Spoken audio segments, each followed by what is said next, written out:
بسم اللہ الرحمن الرحیم سامعین السلام علیکم ورحمۃ اللہ وبرکاتہ۔ حضرت امیر حمزہ رضی اللہ تعالی عنہ آپ کی مختصر حالات زندگی اور آپ کے مناقب کے ساتھ آپ کے سامنے حاضر ہیں۔ حضرت حمزہ رضی اللہ تعالی عنہ آپ آقا کریم علیہ الصلاۃ والسلام آپ کے چچا ہیں اور آپ کے رضائی بھائی ہیں، اور آپ کی کنیت جو ہے وہ ابو عمارہ ہے، اور نبوت کے دوسرے سال میں آپ نے اسلام قبول کیا، اور آپ کے اسلام قبول کرنے کے ساتھ ہی رب تعالیٰ نے اسلام کو بے شمار قوت عطا فرمائی۔ ہر لحاظ سے رب تعالیٰ نے آپ کو مقام اور مرتبہ عطا فرمایا، اور آپ جنگ بدر اور جنگ احد دونوں کے اندر حاضر ہوئے، اور جنگ احد کے اندر آپ کو رب تعالیٰ نے شہادت کے مقام پر فائز فرمایا۔ آقا کریم علیہ الصلاۃ والسلام آپ نے مختلف انداز کے اندر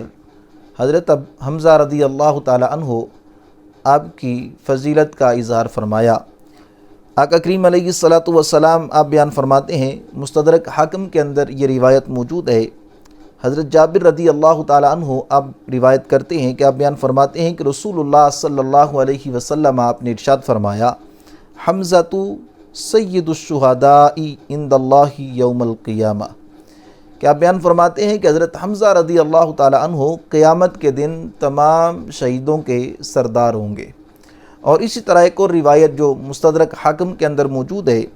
اس کے اندر رسول اللہ صلی اللہ علیہ وسلم آپ کا یہ فرمان عالی شان موجود ہے۔ اس روایت کو حضرت یحییٰ بن عبد الرحمن بن ابی لبیبہ آپ اپنے دادا سے روایت کرتے ہیں۔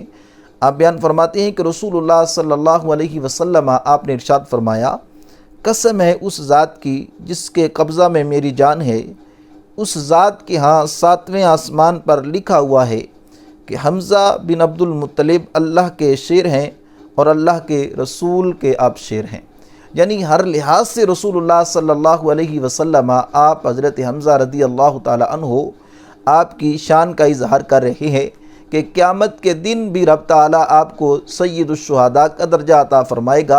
اور اللہ تعالیٰ کی بارگاہ کے اندر یہ الفاظ موجود ہیں، عرش کے اوپر لکھا ہوا ہے 7ویں آسمان پہ کہ رب تعالیٰ نے حضرت حمزہ کو اپنا بھی شیر کہا ہے اور رسول اللہ صلی اللہ علیہ وسلم آپ کا بھی شیر کہا ہے۔ آقا کریم علیہ الصلاۃ والسلام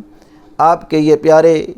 غلام، آپ کے چچا، آپ کے رضائی بھائی حضرت حمزہ رضی اللہ تعالیٰ عنہ آپ نے جنگ احد کے اندر شہادت کا درجہ حاصل کیا۔ اللہ تعالیٰ کی بارگاہ میں دعا ہے کہ رب تعالیٰ کا کریم علیہ الصلاۃ والسلام آپ کے اور آپ کے غلاموں کے نقش قدم پر چلنے کی توفیق عطا فرمائے۔